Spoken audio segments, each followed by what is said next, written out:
1994년 6월 2일 저녁 7시가 좀 넘었을 무렵 오크니 제도 커커홀에 위치한 인도식 레스토랑 무무타즈의 문이 열렸습니다. 문을 통해 들어온 이는 손님이라고 하기엔 좀 이상한 복장을 하고 있었죠. 저녁이라지만 더운 날인데도 불구하고 바라클라바를 쓴 것도 모자라 후드까지 입은 그는 잠시 주변을 둘러보더니 곧장 한 테이블로 향했습니다. 음식을 나르고 있던 종업원 마흐무드는 문을 열고 들어온 이가 자기 쪽으로 온다는 것은 알고 있었지만 우선 주어진 일을 마치고 응대하려 했습니다. 하지만 바라클라바를 쓰고 있던 그는 손님이 아니었습니다. 그는 갑자기 총을 꺼내 마흐무드를 쏘고 달아났죠.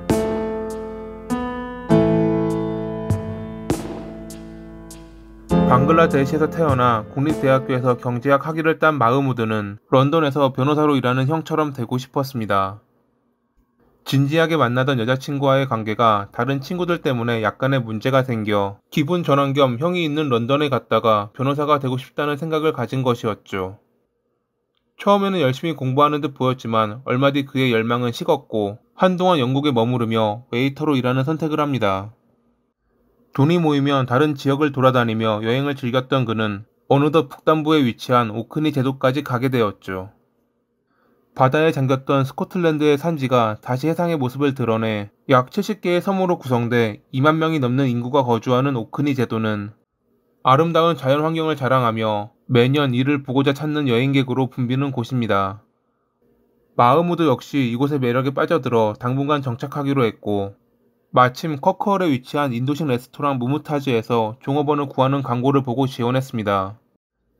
몇 개월 동안 본인이 하고 싶던 일을 하고 다시 런던에 있는 형을 찾은 그는 더 이상 변호사가 될 생각은 없다고 말했고 형제는 아버지의 유산까지 들먹이며 논쟁을 벌인 뒤 헤어졌습니다.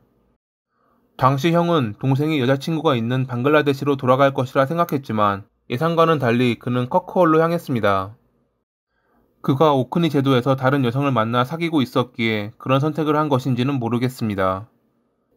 어찌됐든 마흐무드는 다시 무무타즈에서 일하게 되었고 그로부터 1년 뒤 가게를 찾은 한 괴한의 총에 사망하고 말았죠. 당시 식당 안에는 14명이나 되는 손님이 있었지만 처음 바라클라바를 쓴 괴한이 나타났을 때 크게 관심을 두지 않았다고 합니다. 오크니 제도는 단순한 절도도 바로 신문에 날 정도로 강력범죄가 드문 지역이었기에 더 그러했을 것입니다. 실제로 마흐무드가 살해되기 전 이 지역에서 발생했던 강력 사건은 25년 전에 있었던 살인사건이 전부였습니다. 그것도 범인은 바로 다음날 체포됐죠. 그만큼 섬 지역이었기에 외부로 나가려면 비행기나 배를 타야 하니 도주에 제약이 있어 강력범죄는 쉽게 일어나지 않았던 것인데 갑자기 바라클라바를 쓴 괴한이 나타나 아무런 말도 금전 요구도 없이 한 식당의 종업원을 살해한 이 사건은 지역 사회에서 큰 논란거리가 되었습니다. 당시 식당에 있던 이들의 증언에 따르면 172에서 182cm 정도의 키를 가진 범인은 보디빌더처럼 체격이 좀 나가 보였고 남동쪽으로 도망쳤다고 합니다. 경찰은 목격 정보를 바탕으로 범인이 향했을 장소를 둘러보았지만 별다른 흔적은 찾지 못했습니다.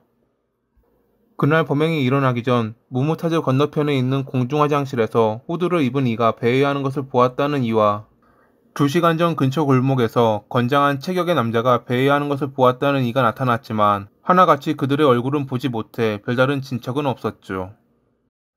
처음부터 마흐무드를 노리고 온 듯한 범행에 경찰은 원한 관계도 알아보았지만 그를 죽일 정도로 미워할 이들은 없어 보였습니다. 금전적인 문제도 크게 없었습니다. 그가 형이나 새 여자친구에게 돈을 빌려주긴 했지만 그리 큰 돈도 아니었죠. 그렇다면 누가, 왜, 무엇 때문에 그를 살해한 것일까요? 경찰은 인종 혐오 범죄일 가능성을 염두에 두었습니다. 범행 전날에 그가 무무타즈 밖에서 남성 2명과 언쟁을 높이며 싸웠는데 남성 중 한 명이 너 쏴버린다? 라고 말하는 것을 보았다는 이가 나타났거든요.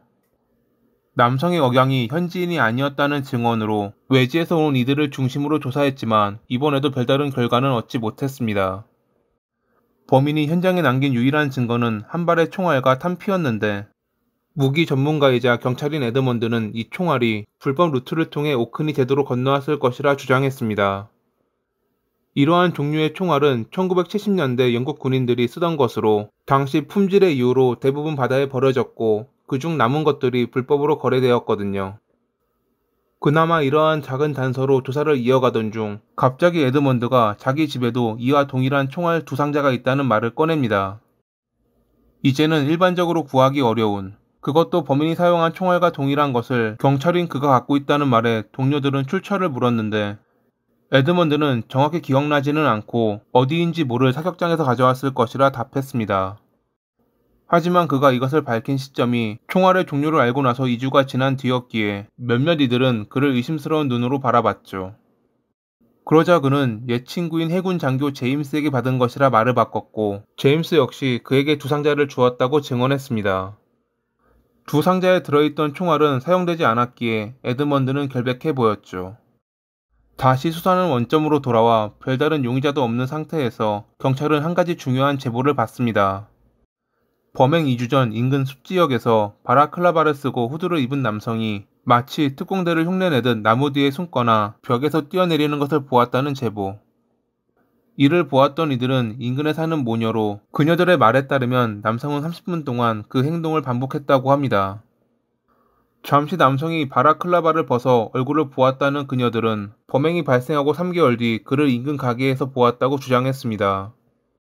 가게의 보안 카메라를 확인한 결과 그녀들이 지목한 남성은 에드먼드의 15살 아들 마이클이었죠. 마이클은 동생과 어릴 때부터 아버지와 함께 사냥하러 다녀 총에 익숙한 남성이었습니다. 경찰은 에드먼드가 범행에 사용된 것과 동일한 총알을 소유하고 있다는 것을 늦게 알린 이유가 아들의 범행을 숨기려 했을지도 모른다며 마이클의 방을 조사했습니다. 그리고 그의 방에서 범인이 쓰고 있던 것과 같은 종류의 바라클라바와 이상한 문구가 적힌 공책을 발견할 수 있었죠. 영국인들에게 죽음은 모든 것을 정화한다 라는 문구와 자신의 이름을 나치 친위대처럼 썼던 것 등 이상한 내용으로 가득 찬 공책. 하지만 그는 자신이 인종차별자도 아니고 범인도 아니라며 범행이 있던 시간에 학교 친구 2명을 만났다고 주장했습니다. 또한 범행 2주 전 숲에서 바라클라바를 쓰고 이상 행동을 했던 것은 본인이 아니라며 모든 것을 부인했죠. 그러나 그해 12월에 그는 숲에서 바라클라바를 쓰고 있던 것이 본인이라고 말을 바꿨습니다. 전 여자친구의 새로운 애인인 지미가 그녀를 괴롭혀 손을 좀 봐주려고 불러냈고 그가 오기 전 몸을 푸는 것을 모녀가 본 것이라고 주장했지만 그의 말은 금방 거짓이라는 것이 밝혀졌습니다. 왜냐면 지미는 그가 숲에서 목격된 시점을 기준으로 몇 개월 전 이미 먼 지역으로 이사를 간 뒤였거든요. 게다가 사건이 일어난 시간에 그는 2명의 친구와 대화를 나눴다고 했는데 친구들은 정확히 기억나지 않는다고 자백했습니다. 갈수록 거짓 진술만 하던 마이클은 궁지에 몰리는 듯 보였지만 흉기도 발견되지 않았고 그의 아버지가 갖고 있던 총알 역시 사용되지 않은 상태였기에 계속 그를 붙잡아 두기엔 무리가 있었습니다. 그런데 그가 풀려나고 3개월 뒤 에드먼드에게 총알을 줬던 제임스가 2박스가 아닌 3박스였다고 말을 바꾸며 이에 대한 진실 여부로 논란이 일어납니다. 왜 당시 2박스라고 말했냐는 경찰의 질문에 그는 에드먼드의 부탁이었다고 답했죠. 당연히 에드먼드는 이를 부인했고 이에 대한 물증이 없었기에 논란만 있었을 뿐 마이클은 체포되지 않았습니다. 경찰의 조사를 지켜보던 마을 주민들은 그들이 억지로 범인을 만들려고 한다며 에드먼드와 마이클을 지지했습니다. 1997년에 에드먼드의 경우 총알에 대해 늦게 신고했던 점 등 정의의 과정을 왜곡했다는 혐의로 기소, 4년의 징역을 선고받았습니다. 마이클은 군에 들어가 명사수로 이름을 날렸고 2004년에 이라크로 파견 갔을 때는 지휘를 맡기도 했죠. 살인 용의자에서 이제는 전쟁 영웅이 된 그는 가정도 이루고 남부럽지 않는 삶을 살고 있었습니다. 하지만 2006년 어느 날 커크월 경찰서로 익명의 편지가 배달됩니다. 편지에는 사건이 있던 날 무무타즈 건너편에 있는 공중 화장실에서 15살의 백인이 바라클라바를 쓰고 권총을 꺼내는 것을 보았다는 내용이 적혀 있었죠. 조사 결과 이 편지를 쓴 이는 윌리엄이라는 현지 남성으로 그는 그날 자신이 본 범인이 마이클이라고 확신했습니다. 또한 그는 마이클이 범행이 있기 몇 달 전 친구들과 무무타즈 앞에서 인종차별적인 이야기를 하는 것을 보았다고 주장했죠. 왜 그걸 12년이 지난 지금에서야 밝혔냐고 물어보는 경찰에게 그는 당신은 동네 사람들이 마이클을 지지했기에 잘못 말하면 마을에서 쫓겨날지도 몰라 조용히 있었다고 답했습니다. 검찰은 그의 증언을 중점으로 다시 증거를 모았고 2008년에 마이클을 법정에 세웠습니다. 과거 그가 흑인은 총으로 쏘아야 한다, 머리에 총을 꽂아야 한다라고 말하는 것을 보았던 증인들이 나타나며 재판은 그에게 불리하게 돌아갔죠. 법의학 증거도 없고 살인 무기도 발견되지 않았지만 앞선 정황 증거와 증언으로 배심원단은 그에게 유죄를 판결, 재판부는 종신형을 선고했습니다. 종신형 선고와 동시에 달아나려던 마이클은 문 앞에서 바로 저지당했는데 법원 건물 밖에는 그가 빌렸던 차가 대기 중이었다고 합니다. 차 안에서는 수류탄을 비롯한 여러 무기와 캠핑 장비, 현금이 발견되었죠. 그는 미리 달아날 준비를 했던 것일까요? 수감 중에도 그는 2번의 탈옥을 시도하기도 했습니다.